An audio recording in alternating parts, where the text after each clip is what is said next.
राम राम सभी को। My self नवीन कुमार, और एक ऐसी कंपनी जो कि एग्रीकल्चर सेक्टर के अंदर में काम करती है, किसानों की हेल्प करती है अलग अलग उसकी खेती बाड़ी के अंदर में, और साथ में ही जो उपज पैदा होती है खेती बाड़ी से उसको कोल्ड स्टोरेज में रखवाने की सर्विसेज भी प्रोवाइड करती है।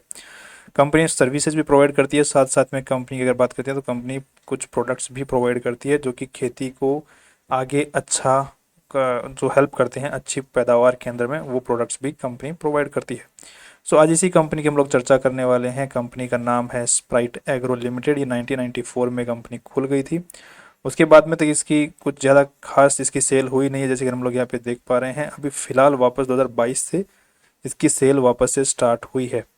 सो यहाँ पर हम लोग ये देखने की कोशिश करेंगे कि अभी रिसेंट में कंपनी और पैसे उठाने की कोशिश कर रही है स्टॉक मार्केट से राइट इश्यू के थ्रू। तो अब हम देखेंगे कि ये कंपनी में पैसा हमें लगाना चाहिए या नहीं लगाना चाहिए, अब तक की जो परफॉर्मेंस रह रही है, फ्यूचर में क्या परफॉर्मेंसेस बन सकती हैं एसेट्स को देखते हुए, कंपनी के बिजनेस को देखते हुए। So let's proceed with this. और आज के दिन क्या कंपनी का शेयर ज़्यादा महंगा तो नहीं है, इसकी भी हम लोग चर्चा करने वाले हैं। सो यहाँ पर अगर सबसे पहले हम लोग ये राइट इशू की डिटेल्स को अगर चेक करते हैं, सो कंपनी बोल रही है कि मेरे को हर 15 शेयर्स के ऊपर में एक एक्स्ट्रा शेयर जारी करने वाली है कंपनी, और वो जो एक्स्ट्रा शेयर जारी करने वाली है उसके 13 रुपये 40 पैसे के आसपास कंपनी मांग रही है यहाँ पर। अब ये कंपनी ने कट ऑफ प्राइस सेट किया है, सॉरी रिकॉर्ड डेट सेट किया 7 जून को। तो जिस भी भाई के पास में 7 जून को इस कंपनी के शेयर्स थे, उनको ऑटोमेटिकली ये हर 15 शेयर्स के ऊपर में एक शेयर ऑटोमेटिक मिल जाएगा। अगर उसको वो एक शेयर चाहिए तो वो इस एक्स्ट्रा शेयर का 13 रुपये 40 पैसे से पेमेंट कर सकता है, जो कि आपको पेमेंट करना है लगभग 12 जुलाई तक। और अगर आपको वो शेयर नहीं चाहिए तो 8 जुलाई तक आपको वो शेयर बेचना पड़ेगा, जो कि आपका विंडो खुला हुआ रहेगा, जो कि 24 जून से 8 जुलाई के बीच में आप बेच पाएंगे। आपको जो बेचने की अनुमति दी जाएगी कंपनी द्वारा। राइट, आपका जो ट्रेडिंग अकाउंट है उसी में आपको बेचने की परमिशन मिलेगी। और अगर आपको इसको खरीदना है तो आपको नेट बैंकिंग के थ्रू खरीद सकते हैं पेमेंट करके, जो कि हमने ऑलरेडी अलग से वीडियोस बनाए हुए हैं। वीडियोस के लिंक जो है डिस्क्रिप्शन में दिए हुए हैं। नेक्स्ट अगर देखते हैं अब कंपनी आज के दिन क्या काम कर रही है और किस तरीके से काम कर रही है, तो यहाँ पर कंपनी काफ़ी टाइम से अपना जो कैपिटल है, अपना जो शेयर प्राइस है, उसको उठाने की कोशिश कर रही है ऊपर।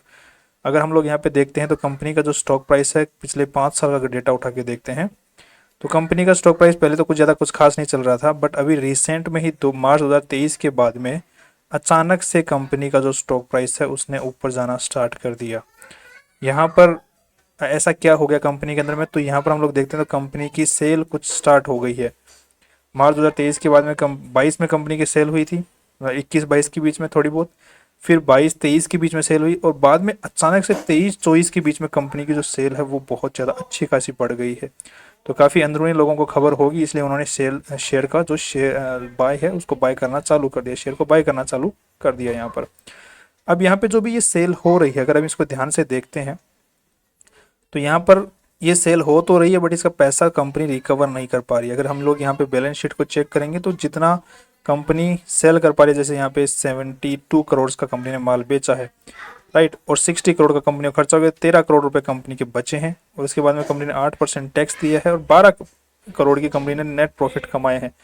तो 12 करोड़ रुपए कंपनी को आगे फ्यूचर में और बिजनेस को बढ़ाने के लिए काम में आने चाहिए थे, बट दिक्कत ये होगी कि 72 करोड़ का जो माल बेचा उसमें से 21 करोड़ रुपए तो कंपनी को रिकवरी नहीं हुए। तो अब अगर कंपनी को और बिजनेस आगे बढ़ाना है तो कंपनी को लोन लेना पड़ेगा, और लोन यहाँ पर कंपनी को आई थिंक दिक्कतें आ रही हैं लोन लेने के अंदर में। इसलिए कंपनी जो है राइट इश्यू का तरीका अपना रही है, जिसमें कंपनी बोल रही है कि हमें बिजनेस को, वर्किंग कैपिटल को सुधारना है। राइट, अब यहाँ पर अगर हम लोग चीज़ों को ध्यान में देते हैं तो अदर लाइबिलिटी जो सेक्शन है, ट्रेड्स पेबल कंपनी के ठीक ठाक है यहाँ पर, क्योंकि कंपनी का जो मेन बिजनेस है वो है सर्विसेज प्रोवाइड करने का। तो जब सर्विसेज प्रोवाइड करती है तो वहाँ पर कंपनी का जो मेन खर्चा आता है वो एम्प्लॉयज़ को मेंटेन करने में आता है। राइट, तो अब यहाँ पर अगर हम लोग प्रॉफिट एंड लॉस स्टेटमेंट देखें तो ये जो एक्सपेंसेस हैं इसमें जो एम्प्लॉयज़ का खर्चा होता है वो ऑटोमेटिक एडजस्टेड होता है, अलग से कंपनी को कुछ नहीं करना पड़ता। और दूसरी अगर हम लोग वेबसाइट कंपनी की चेक करेंगे, यहाँ पे वेयर इज़ द वेबसाइट, आपके सामने वेबसाइट है। अगर इसके हमारे सर्विसेज चेक करें तो कंपनी देखो, कॉन्ट्रैक्ट फार्मिंग की कंपनी ने किसी और का ज़मीन ले लिया और उसके बाद में खेती बाड़ी कर रही है उस पर, ग्रीन हाउस टेक्नोलॉजी, इसके थ्रू कंपनी अलग से एक कैनोपी टाइप बना के उसमें खेती करने का काम करती है, सब्जियां वगैरह उगाने का काम करती है। मॉडर्न एग्रो फार्मिंग, ये अलग अलग तरीके की खेतियां हैं। Aeroponic, hydroponic, organic farming, cold storage, B2B agriculture, B2C retail chain, export, ये सर्विसेज कंपनी प्रोवाइड करती है। आज के दिन कंपनी क्लेम करती है कि ये सर्विसेज प्रोवाइड करती है, बट ये दिक्कत इस सेक्टर के अंदर में यही है कि यहाँ पर बहुत सारी कंपनियां काम कर रही हैं। और जिस तरीके से इस चीज़ का जो कॉन्ट्रैक्ट फार्मिंग और इस चीज़ का जब शुरुआत हुआ था तो लोग, किसानों ने इस चीज़ के ऊपर भरोसा भी किया था, बट रिसेंट में पिछले जब शुरुआत कोई चीज़ की होती है तो वहाँ पे फ्रॉड्स भी बहुत ज़्यादा होते हैं, क्योंकि बहुत सारे जो फ्रॉडस्टर होते हैं वो मार्केट में आते हैं। इसलिए आजकल इन कॉन्ट्रैक्ट फार्मिंग के ऊपर में जो किसान लोग हैं उनको भरोसा कम हो रहा है, तो वो इस फील्ड में खुद इंक्लूड रह के काम करना चाह रहे हैं। इसलिए इसको दिक्कतें यहाँ पर आ रही हैं, जिसकी वजह से अगर आप इनके बैलेंस शीट चेक करोगे तो सेल तो हो पा रही है, बट बैलेंस जो पेमेंट है वो नहीं आ पा रहा है, बिकॉज किसान ही यहाँ पर अल्टीमेटली आपको पैसे देने वाले हैं, या फिर जो रेवेन्यू जनरेशन हो रहा है आपका, वहाँ पर किसान मेन फैक्टर है, आपका कस्टमर है।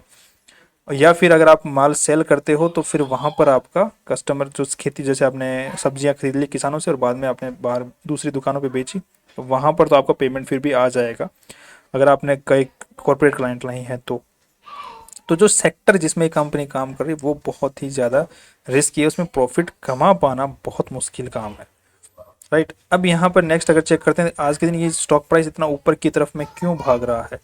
देखो ये तो भयंकर तरीके से भाग रहा है, यहाँ पर तो कोई रीज़न, इसके पीछे रीज़न नज़र नहीं आ रहा, या तो ज़बरदस्ती भाग रहा है या फिर भगाया जा रहा है। इसके पीछे कोई पर्टिकुलर रीज़न मुझे नज़र नहीं आ रहा, क्योंकि कंपनी के नाम पे अगर हम लोग बैलेंस शीट में चेक करेंगे तो कुछ एसेट नहीं है, फिक्स एसेट पे चेक करो, ज़ीरो एसेट्स का, कैपिटल वर्क इन प्रोग्रेस, तो यहाँ पर ज़ीरो, मतलब कोई एसेट बन भी नहीं रहा है, तैयारी भी नहीं हो रही एसेट बनने की। इन्वेस्टमेंट के नाम पे 5 करोड़ रुपए का इन्वेस्टमेंट अभी रिसेंट में हो रहा, पुराना कोई इन्वेस्टमेंट भी नहीं है।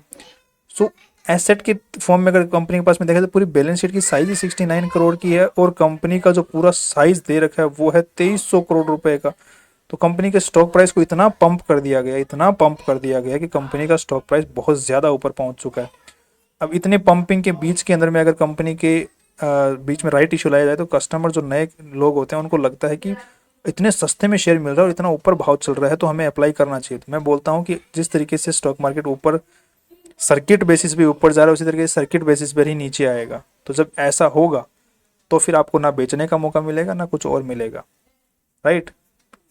दूसरी चीज़ अगर आप लोग चेक करोगे इसकी, अगर BSE की वेबसाइट के ऊपर इस कंपनी की इन्फॉर्मेशन लोगे तो आपको देखने को मिलेगा कि ये कंपनी ऑलरेडी उसमें चल रहा है, इसमें BSE की एक्स्ट्रा सर्विलेंस की लिस्ट में इंक्लूडेड है।